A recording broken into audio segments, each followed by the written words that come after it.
Welcome. I'm Kinetic Symphony. I hunt down and report on weird and true mysterious stories, from glitches to the paranormal. Case file number 1575, written by Magical Bunny, Secrets of the Heart. So, I recently started watching Twin Peaks, as in the past few days. I'm an ex-film student and this was always recommended to me by lecturers and friends who love film, and I thought I'd finally give it a go. It's pretty good, but I digress.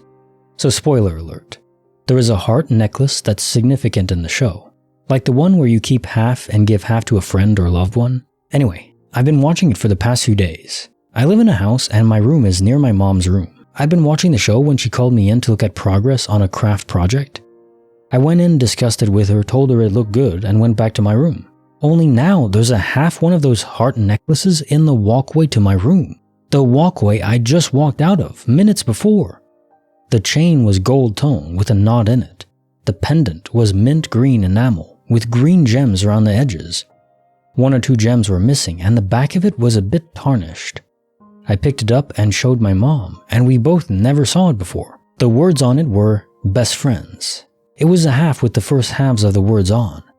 I could only assume that maybe my dogs had found it somewhere and maybe put it there. It seemed the only logical explanation, as we generally never have people over.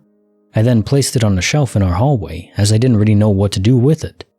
The next morning I went to have a look and it's gone. There may be some explanation, but given recent events at my place, I find this really weird. And the timing with the show about a heart necklace just adds another layer of oddity. My best guess is this: there's a rat in the house somewhere, maybe, and maybe it had it in a nest, brought it out and took it back, and the show is just a coincidence. Case also file 1575, Secrets of the Heart. Okay, if enough thought is given on a specific type of object, or even a very specific unique object, can our souls act as a sort of cosmic black hole, sucking in that object near us, pulling it in through our sheer will and focus, even if it's subconscious, and in that way maybe through various acts of dominoes tumbling? Your theory is correct. It was a rat that had a nest with a necklace in it, or maybe the rat just was influenced to go and find a necklace like that, then brought it back. This could have started right away as soon as you started to see the necklace in Twin Peaks. I don't remember what episode it first makes an appearance. I think it's the first one, actually. So that would lend more credence to this. So the rat is influenced to go and find this necklace, then brought it into view where it would cross your path and then pull it away. Maybe your subconscious mind wanted this experience. It wanted to experience something that just made no sense. It was a grand mystery, at least grand in your life. Now, maybe it wasn't a rat, maybe it was the universe itself, but one way or another, it is very clear that your will, your thought process focused on this necklace is what made it appear. It is just too random, too great a coincidence for it to be random, in my view. And also, yes, Twin Peaks is great, watch it. It is quite old, but it has that vibe that can only be described as classic, in a different time, pure and true. You owe it to yourself to watch it. Case file number 1576, written by PwnzillaGorilla, Flames in the Rain.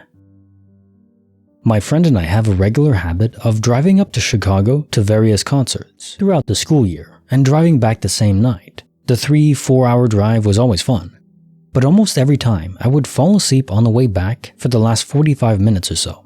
This one night, after watching Japan droids play at Scubas, we drove home through a torrential downpour, the likes I hadn't previously seen. My buddy always gave me crap for never staying up with him the entire way, so I was determined to prove him wrong, and failed in spectacular fashion. I kinda wonder how I fell asleep through the thunder and loud rain constantly pelting the truck, because it was loud as hell. The last thing I remember was him saying something to the effect of, "I didn't think you'd fall asleep this early." And then I was out like a light. My buddy shouts, "Holy freaking crap, dude, wake up and check this out." I jolt awake. It's 4 a.m. We're on the interstate close to home, and the rain looks like it's coming down even harder than it previously was. I look ahead and can't believe what I see. In the oncoming lane, underneath an overpass to a country road, is a completely overturned semi and trailer.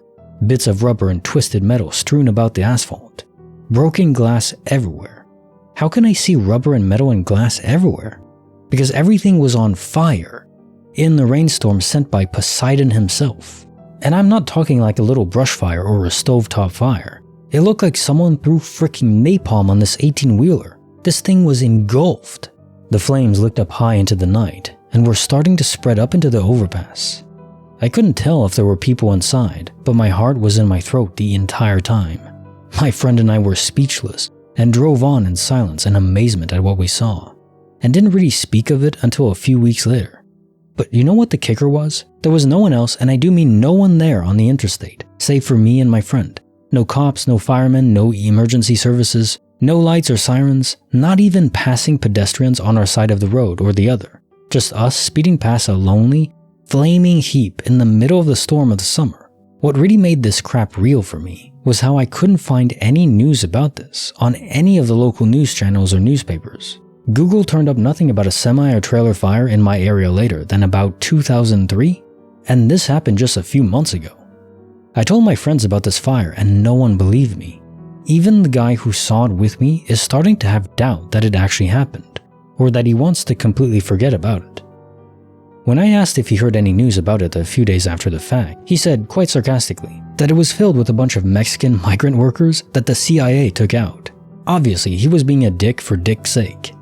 But the fact that he would gloss over what we saw simultaneously gives me the creeps, and makes me very suspicious. I took a trip the next afternoon back to the spot where we saw it. There was no trace of any accident. I didn't see burn marks from the fire or any pieces of semi. I don't know what to believe anymore. Case Alts File 1576. Flames in the Rain. So I think it's safe to say the CIA is not involved, unless they're the ones responsible for multiverse sight and travel. Which, hey, I guess I wouldn't put it past them, but that would be a bit of a stretch. It's an accident that's lost to the multiverse rivers. You'll never find it because the river timeline you're on, even through a single day of travel, has so many branching paths that you've traveled on without realizing it, that finding your way back is simply impossible. It would be like trying to find the exact spot in the universe where you were a day ago. And I mean, in the physical universe, the planet is traveling through it, the planet's orbiting the sun, which is traveling around the galaxy is moving towards Andromeda, and so on and so forth. The exact X, Y, Z coordinates, 3D spatial coordinates of space-time where you were a day ago, you can never find that again. It is impossible, even though those coordinates do exist, you just can't ever find it. There's no compass to guide you back. Now time for the quote of the day. Never judge a book by its movie. J.W. Egan. Yep. So hard to translate a book into a movie. A simple theory is that a book has so many intricate details because you can add so much to a book. Hundreds or thousands of pages, and often there's multiple series. And given that, well, yeah, of course it's hard to translate a book of that size with so much information to a 2 or 3 hour spectacle, which the spectacle is more designed to captivate you.